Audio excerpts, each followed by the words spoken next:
the studio. It is more than just an office. Thank you. Very quickly, obligatory slide about me.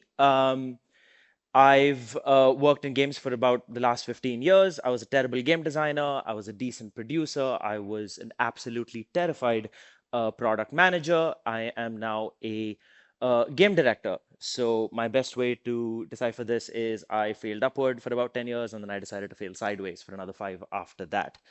Fun fact. So looking up the logos for this particular slide were all gamesindustry.biz articles about layoffs. Moving swiftly on. So, a really bad thing happened about 5 years ago. There was the pandemic. We could no longer be in the office. We could no longer work with our teams. We couldn't have our daily conversations. We had no idea what was going on, and we had to move to our beautiful, well-appointed, and tiny European apartments. Yes, that is a toilet next to my potted plant. Don't judge me. Um, but crucially, as people making games, as producers, as development directors, whatever we were never trained on how to handle this, on how to lead through this particular problem.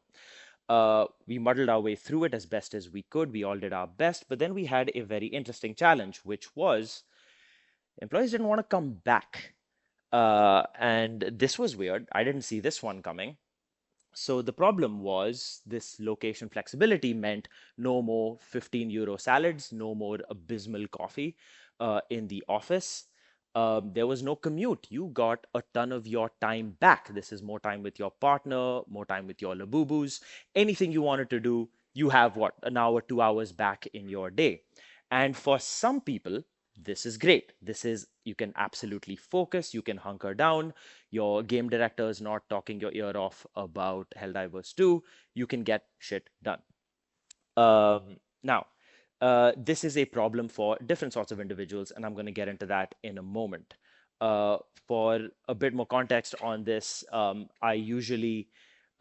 I wanted to talk to all of you today because I usually give this talk to my juniors in the team, junior employees, and new hires, and I'm very interested in how you guys are going to feel about this. But before I get into that, I have to ask you a very annoying rhetorical question. Do we make art or software? What a lot of us want to do is basically create moments of joy. We want beautiful art. We want to put art out in this world.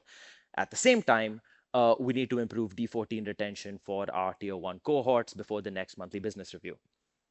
So what happens is we end up living in the middle of both of these things, and this results in a very significant problem that I fundamentally believe is fixed by coming back in the office. And that's because proximity is accelerated growth. So a little bit of stats for you.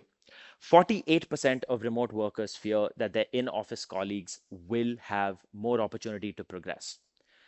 They are absolutely right. So when I say proximity equals accelerated growth, what I mean is you are able to have in the moment feedback. I know Diana just told us a little bit about this, and I cannot emphasize this enough. How many times have you been able to just walk up to a developer system, look over their shoulder, look at the build and say, well, that's not how that's supposed to work, instead of waiting for the build to compile, for it to be uploaded, for it to be available for you to download, for you to test it out. 90 seconds just became your entire day. What's next? Soft skills, soft skill development, the thing that is going to be able to have all of us and our teammates survive in a world of AI is going to be developing soft skills. Very critical. Crisis management. Most of us are facing a crisis on a weekly or monthly or quarterly basis of some form or the other. If you don't, go be the crisis. Watch how your manager responds. Study it. Very importantly as well, and very sad, unfortunately, Gen Z are already the loneliest generation. And that leads into my next point, which is 76% of employees with close friends at work are more likely to retain. The reason I really want to emphasize this is because attrition is a €1 million problem disguised as flexibility. The cost of losing employees through attrition that you don't want to lose is loss of institutional knowledge. It is loss of Oh, that's already my next slide. The institutional knowledge, loss of significant momentum among your team, and most importantly, or very, very importantly as well, is the fact that the cost of hiring new employees is very, very high. Another important stat over here is 35% of remote workers are worried that the lack of visibility will stall career mobility. They are also correct about this. The reason for this is because relationships are career currency. Think about how you got that great role in your existing organization or an organization you worked at in the past.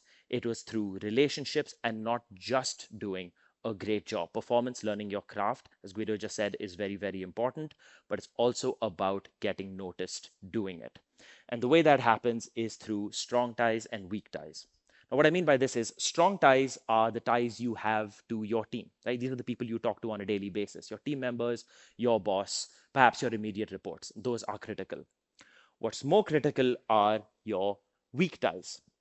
Weak ties are your broader network. They are the people you don't meet on a daily basis. You wouldn't interact with unless you were in the kitchen at the right time, unless you were in the town hall meeting in person. You bumped into the head of analytics and you had a great conversation. That's when the magic happens, and you need to be in the office for this to take place. Uh, think about your physical presence as being a direct influence on managerial perception. So you only recognize what is taking place when you see it in front of you. Similarly, when you are seen performing in your role, it is recognized and it is internalized, and this is critical. Now, this is, and I promise the last bit of data, but I really want to share this. It is remote workers are 10% less likely to be promoted, 9% less likely to get raises, and 6.6% less likely to get training. This is not just a stat from a survey performed somewhere in America a long time ago. This was literally about a year ago, University of Warsaw, studying technology and gaming companies in Europe. This is probably the most important one I want to emphasize this evening, and that is mentorship and visibility. And it's important for this group over here because you were mentored once, you are probably mentors today, and we ourselves are still looking for mentors for ourselves for tomorrow. And the way that happens is when you are physically with the people who do the mentorship. So the way that happens is that senior experts are now at a point in our industry where they're going to retire. We've been doing this for a really, really long time. When they retire, they are going to take that knowledge to the beach and it's going to be gone. The most important professional contacts are forged early in our careers. And I feel it's safe to say that everyone here has learned that lesson at some point. We are now at that stage where there is a new generation of people who want to learn that from us. And I believe it is our responsibility to give it to them. And the algebra for it is really, really, really simple in terms of what our responsibility is for us to do and what the responsibility is for everyone who returns to the office. And it is as follows. Performance multiplied by visibility equals advancement. It's really just as simple as that. Yes, being good at your craft is essential. If no one knows you are good at your craft or sees you do it, it does not matter. The last point is go buy some fucking donuts. Really quick anecdote here. When I worked at Zynga, I was consistently the second best producer in the organization. I got a lot of high fives. I got a lot of kudos. It was great, except there was this one guy who was just by any objective measure better than me. I couldn't beat this guy. Like his teams, his results, his way of communication was just absolutely on point. So what I did was every Thursday morning before work, I would go to Krispy Kreme and buy 36 donuts and bring them to the office. And I did this every Thursday for weeks. Weeks became months, months became quarters. I became the donut guy. And this led to people actually structuring their meetings around the fact that they're going to be donuts every Thursday morning. The management team was around to enjoy, oh yeah, the donut guy, he comes in on Thursday. Isn't he the producer on that other project? And that got me into a lot of great conversations. That got me into a lot of great rooms. And that got me a lot of the recognition that otherwise was always going to be something of a challenge, has led me down a path that brought me in front of all of you here today. And where is that guy? He's the head of product on Clash Royale. So I guess it worked out okay for him as well. So to really sum this up, and I really want to emphasize the following points, and it is basically this. Be seen.